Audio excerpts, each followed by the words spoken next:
Hello, this video lecture is going to cover the contents such as some of the questions, exercises, and the slides that I'm not able to cover in the class time. And after this, I'm going to also go through a quantitative question with you so that you can be well prepared for the online quiz. So I think I left this quick check. And let's take a look at this question first. So can you contrast managerial and financial accounting? So there are a few different issues that can you figure out which one is more related to financial accounting, which one is more related to the managerial accounting. The main characteristic of data is that it must be reliable and objective. I think that's a financial accounting. The B, reports are prepared as needed, so that's actually the managerial accounting. C, not governed by legal requirements, that's also managerial accounting. The primary users are external, so that's typical financial accounting.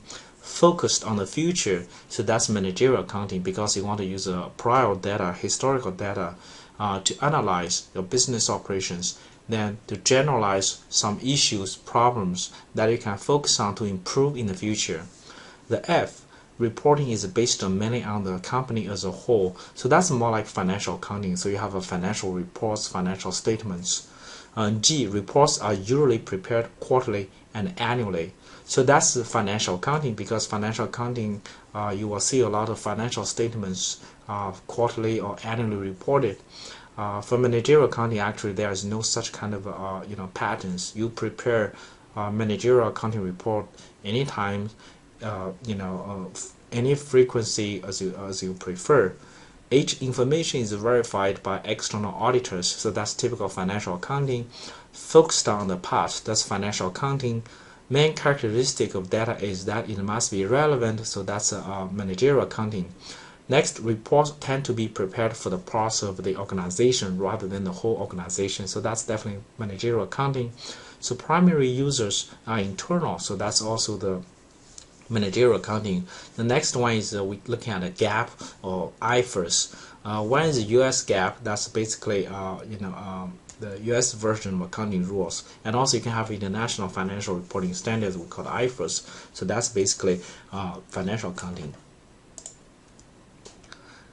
I think I also have left this slide. I was not able to cover this slide due to the time limits. So let's take a look at the roles within the organization. So we have audit committee, board of directors, CEO, CFO, treasurer, controller, cross-functional teams, and COO. So let's take a look at A. Who is responsible for that? Raising capital and investing funds. And these are the direct responsibilities of actually the treasurer. So that's the treasurer responsibilities. Financial accounting, managerial accounting, and tax reporting are the direct responsibilities of what? So actually this is a more controller. The controller has these responsibilities.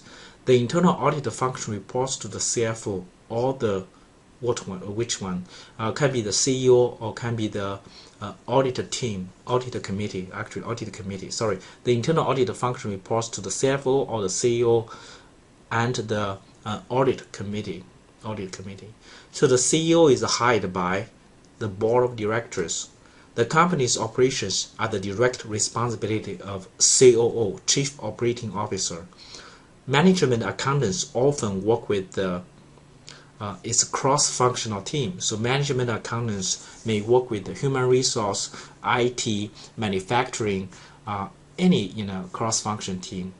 So the CFO and the CEO report to the CEO. A subcommittee of the board of directors is called what?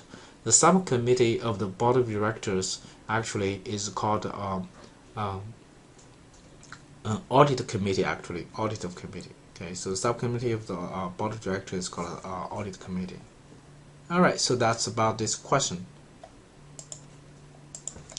So I was not able to talk about the shifting economy and globalization. So first of all, it's a knowledge economy, and the way to acquire information is very cheap and convenient.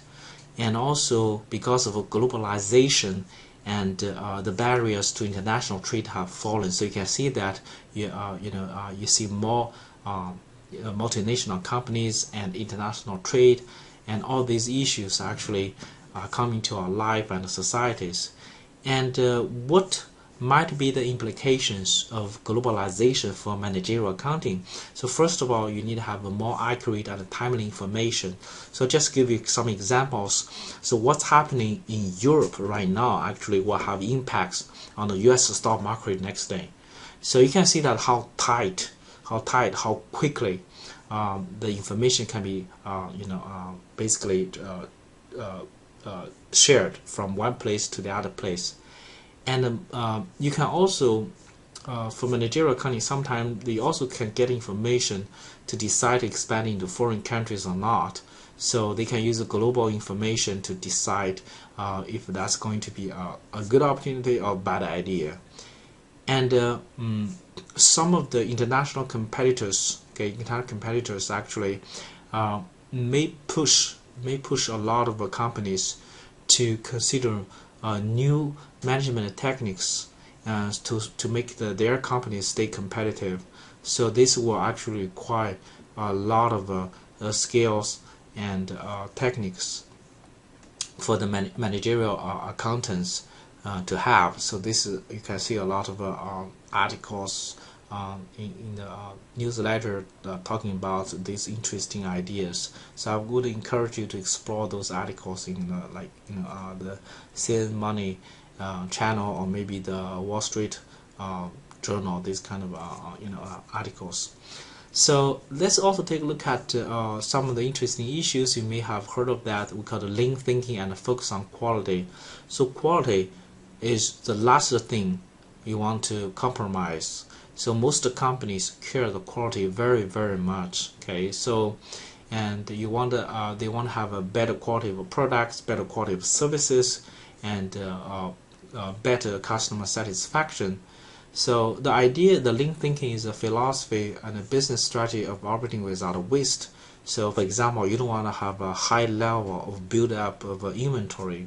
Okay, so less the waste means the lower cost. So less wasted time means a faster customer response time, and so on. So I just give you some idea. Please take a time to read the textbook to get some information and examples. But I'm not going to spend too much time. And there's a so-called Six Sigma, is the goal of producing near perfection. So it's very difficult to get there, but that's most companies try to achieve. Because the whole idea is, if you have lean thinking and focus on quality, this mindset, it's very possible that your company will stay longer. Your company will have a more sustainable development. The next one is about the accounting ethics issue that the Sarbanes-Oxley Act of 2002, and this act actually was proposed and also later passed, and was proposed by two congressmen with the last names Sarbanes and Oxley.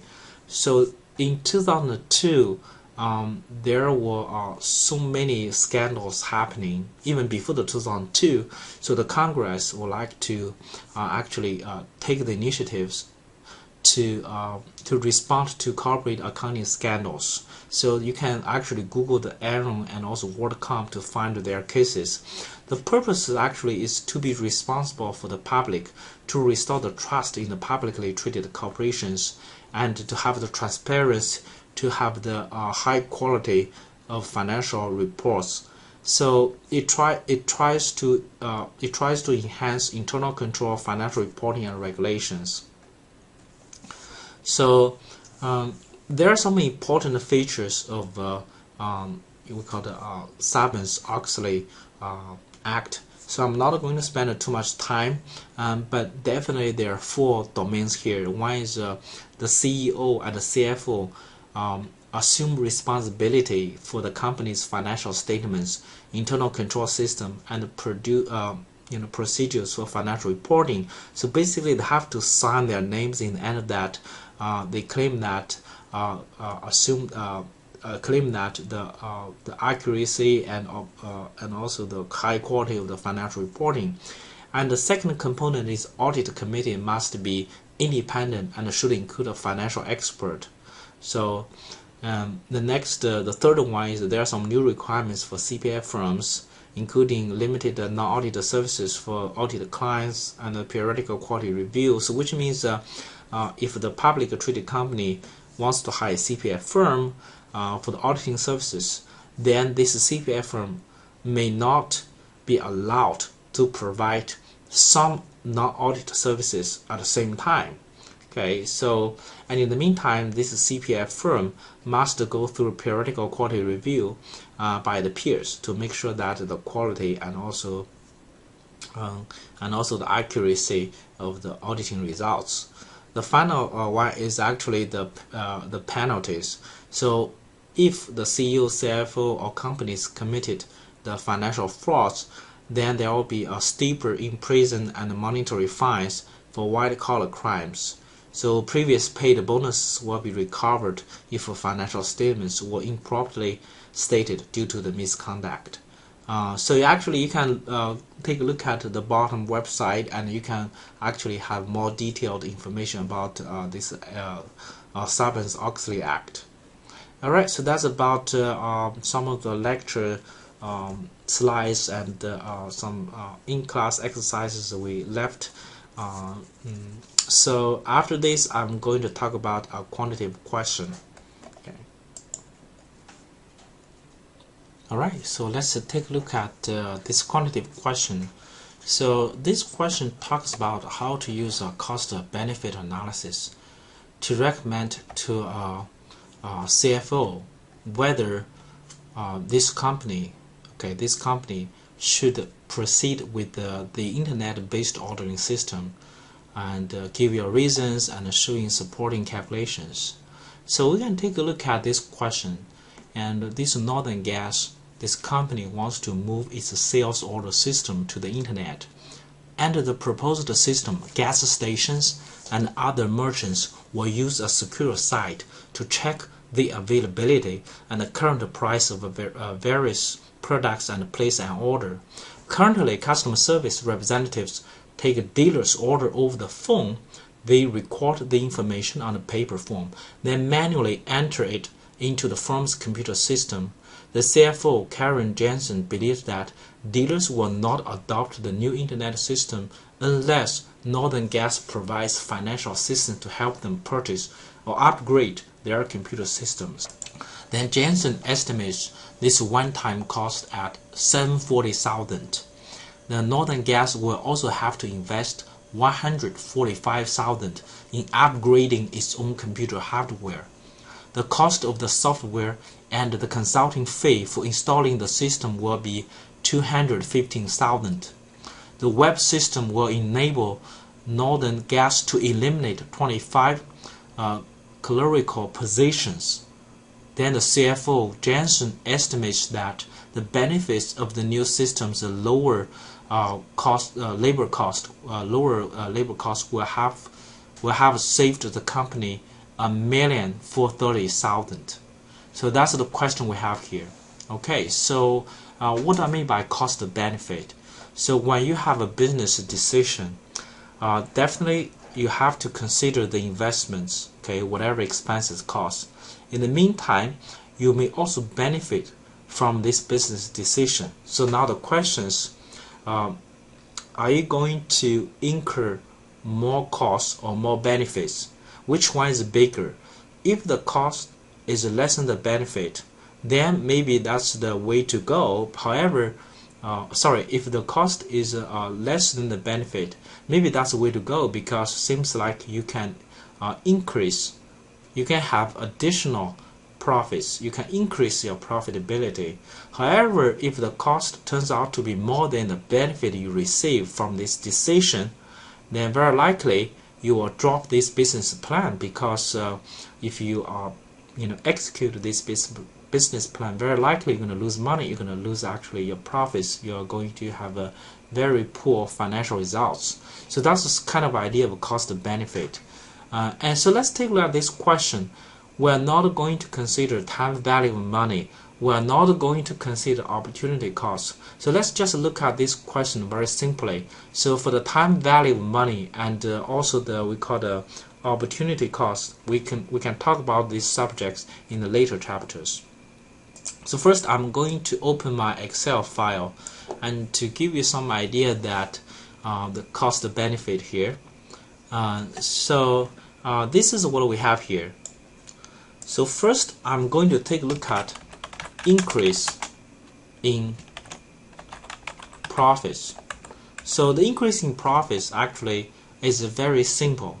So if the company decides to adopt the new internet system, then the company will save $1,430,000 US. So I would say when you save the cost, you will see the increase in net income, in profits. So I would say the company actually will have an increase in profits by $1,430,000. In the meantime, if the company adopts this system, you will have the increase in cost because you have some investments and things like that. So if you check the question, look at the information we have, there are several different places that you will see additional costs. For example, there will be one-time cost, $740,000. And also, you see the software and also the consulting fee, things like that. That's about $215,000. And also, you will see that, sorry, I missed the upgrading cost. So the company will also have to invest $140,000 in upgrading its own computer system. So don't forget $145,000. So you have 3 different costs, and these are additional costs when you implement this, when you adopt this internet service. So when you add all of them, okay, so what you have is, what you have is actually $1,100,000. So the net effect is you will have actually net profits. You have increase in profits, which is the difference between these two numbers. So you can use the increase in profits to minus the increase actually in costs. So the result is, let me check that.